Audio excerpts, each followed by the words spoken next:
Hello YouTube, this is Froogle, and here we are taking a very brief look at Active Sky Next. Now it's going to be brief not because it's not an awesome product, it is an awesome product, but there's not much to see. You're going to be seeing a lot more of this on the Froogle Sim channel. It has now become my weather engine of choice, but it is very different to the previous version of Active Sky.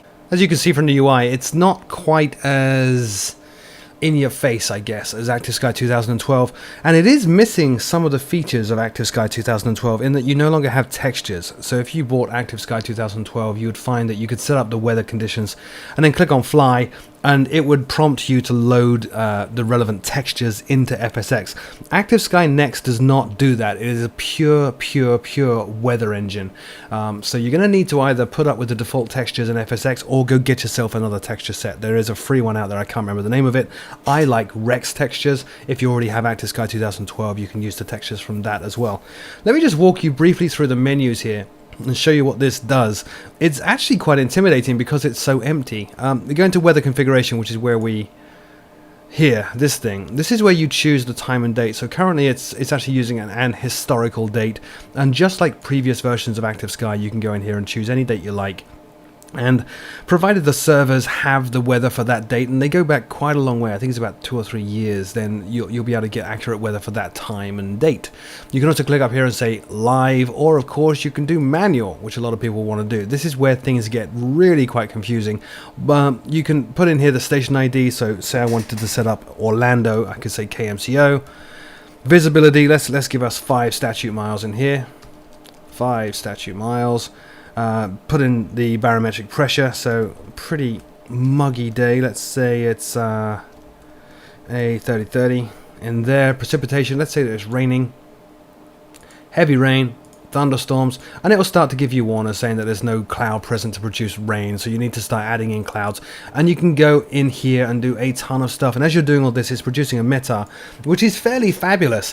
Aside from the real live accurate real world weather that Active Sky has always done and a historical stuff, this is kind of a neat way to be building weather as you want it. It's really quite cool. Let's go in here, let's choose stuff. Actually, it's not letting me choose stuff. I'm going to skip on, I'm not going to spend too much time. Oh, here we go. So we click in add, and then we can choose the type of cloud. So we want, let's put in some cumulus clouds, broken or scattered 3/8. Let's put it in at 2000 here. 2000, the cloud thickness. I can specify anything I like in here, and whether there's any turbulence in there as well. So no turbulence initially, there's one level of cloud, and so on and so on. It's very cool. Most people are going to be using it either for historical or live. So you put it in live, the whole page just blanks out. All you see is text saying it's live. That's it. Fire up the simulator and go flying. Now there's a map. As soon as you have weather set up, you can bring up the map. So here is the map currently for current weather. It's showing Europe obviously right now. You can see it's pretty cloudy, nasty day. Now this is key. This is very key. People have asked, what is the big difference? What is so revolutionary about Active Sky Next? The revolutionary thing, there's a number of them, but I think the number one thing is accurate cloud placement, which we've never ever had in FSX or prepared ever before. And I think it's using satellite imagery to do it. I don't know, I haven't had that confirmed, but more than any other system that's come out of Hi-Fi, what they're doing with Active Sky Next is individually placing each specific cloud. That's very important because that enables you to now go and produce an accurate weather radar. Instead of just saying this region has a cloud layer at 2,000 feet extending to 4,000 feet and they're cumulus clouds and there's some rain and there's some turbulence and it's very general, they're now saying, well, at these GPS coordinates there is a cloud, and that cloud is producing rain, and at these GPS coordinates there's another cloud and it's very light and wispy and it's not producing rain. That is very important, and that does open up the possibility now for accurate weather radars, not just approximate weather radars in FSX. And I know some people are going to say, well, we've had weather radar in FSX before, it's built into Majestic-8 for example. It's not accurate. Now it will be accurate. Those clouds also behave the way clouds should. So if there's turbulence in the cloud, you're gonna feel that in the simulator. If the cloud is producing water, if it's raining in effect from that cloud, then you're gonna get the water hitting the cockpit as you enter the cloud, and obviously the rain falling just beneath that cloud. Think about that for a second. There are certain parts of the world where it's not unusual to have rain at one end of a runway and not the other. Active Sky Next will let you do that. We can click on here at conditions, and you can key in an ICAO ID. So let's put in again KMCO, which is home. and it will show you the current METAR report and how that's being decoded and everything else for the current location that you search for. As before with Active Sky, you can tune your radios to 122.00 and pick up the ATIS report for the source airport. You can also key in 122.02, I think it is, to pick up the ATIS for the destination airport. You can set up favorites in here as well. You can add KMCO to favorites at this point and very quickly bring up the weather there, which is great if you're with a VA and you're based somewhere. So I'm with British Airways Virtual and I'm based at Gatwick, so I can actually set up Gatwick as a favorite here. Map you already kind of saw, but it's now showing you the map relative to what I just searched for. And we can bring up overlays here as well, so we can overlay the airports and then zoom in down here. Look at that. These are all the airports. There is MCO in the middle. You can see some light wispy clouds here. If we were to fly out of MCO at this point, you'd see light wispy clouds just above it. I can drop this down and do some more stuff. Let's look at wind shear. So no wind shear right now at KMCO, which is pretty accurate. There never is. That's probably a bad thing to look at. Look at the winds. Let's look at the surface winds. There we go.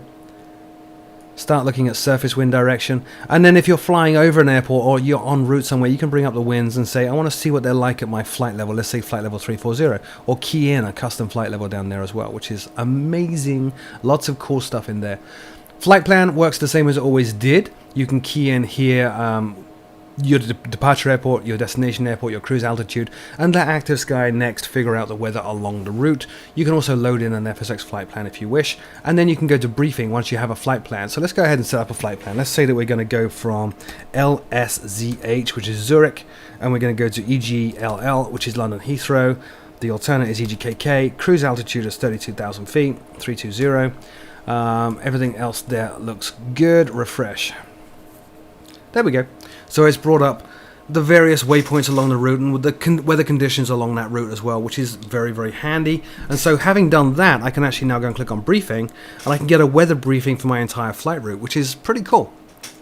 There's a search option in here, and I can search for various things. I can basically say, give me somewhere where there is snow, where, now this is so cool, where the visibility is less than 1 mile, where the wind speed is significant.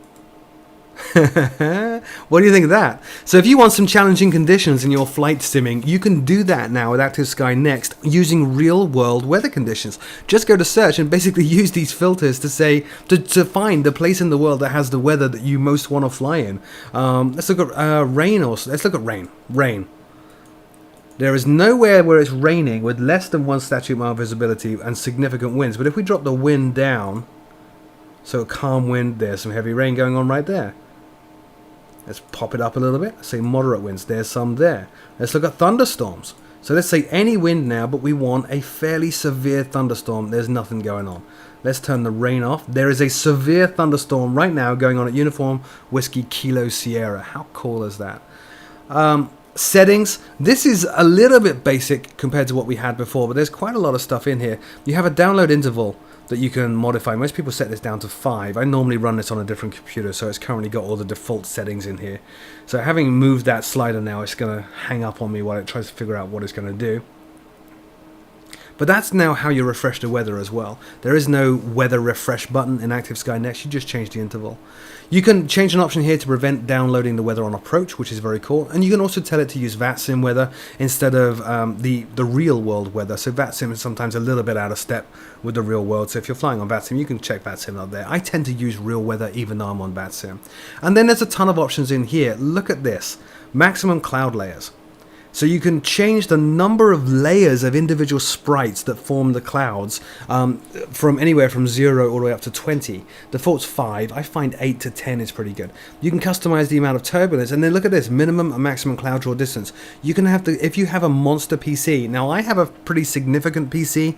I cannot use the monster settings. It gives me too much of a hit on frame rate. But you can draw the clouds now all the way out to 250 miles, which means if you do have cloud drawing going on to that range, pretty much any weather radar that anybody's ever going to develop for FSX is going to be very accurate at all of its ranges, all the way out to 250 miles away. Phenomenal options. Anyway, enough with the UI. Let me show you some video. I'd done a couple of flights with this. I flew initially from London Heathrow out to Zurich on a normal day. There wasn't anything significant going on in terms of the weather, but the takeoff was very cool. You can see it right now. As we climbed out, we had wispy clouds flying past the cockpit windows, which was very, very immersive. But then looking out into the distance and looking out over the terrain outside the aircraft, saw something that I've never seen in FSX before, which is very, very organic cloud shape. So rather than having just a layer of this type of cloud, you're seeing some clouds here, some clouds there, and then gaps between the clouds, which if you're flying VFR and you suddenly come up across weather, you might want to use that. You want to be looking for a hole in the clouds to descend to maintain visibility with the ground, for example, because you're not allowed to fly through cloud if you're flying VFR. So that's very, very cool. Got some turbulence as well, but I had major turbulence on the way back. We flew back from Zurich to Heathrow using the accurate weather that happened just a few days ago when London got absolutely buried in fog. So the takeoff, it was very low cloud, lots of rain, quite a lot of wind and turbulence going on. So climbing out through the clouds again out of Zurich, the aircraft was getting buffeted around quite dramatically. It was very, very awesome. And then flying into London itself, the fog effects there were sublime. Here's a little shot here of Heathrow Airport after I'd parked. Amazing detail. It looks really, really very accurate. Now, Active Sky Next is not without its problems. Once you start drawing clouds in a simulator, then you are taking up quite a lot of power of the computer to draw those things. They are somewhat organic. They are very detailed and fluffy. They are translucent in some cases. You can see through them. So that takes quite a lot of resources to draw, especially in FSX. So you do find, and I did find the other day when I was flying that return trip, and I started to come across those thick banks of fog and cloud into London, that my frame rates really suffered. So you do need to be aware of that a little bit. This is not the second coming of weather engines in performance terms. You are still going to get a performance hit if you start seeing a lot of very, very complex weather. The other problem that we found on that return trip, and I actually live streamed it and a number of people pointed it out to me and I hadn't seen it before, is something called the checkerboard bug. If you're flying at a cruise altitude of, let's say, 32,000 feet, 34,000 feet, so significantly high, and underneath you there is some very dense cloud coverage, what will happen is you tend to get this cross-hatched checkerboard effect of the clouds over the terrain.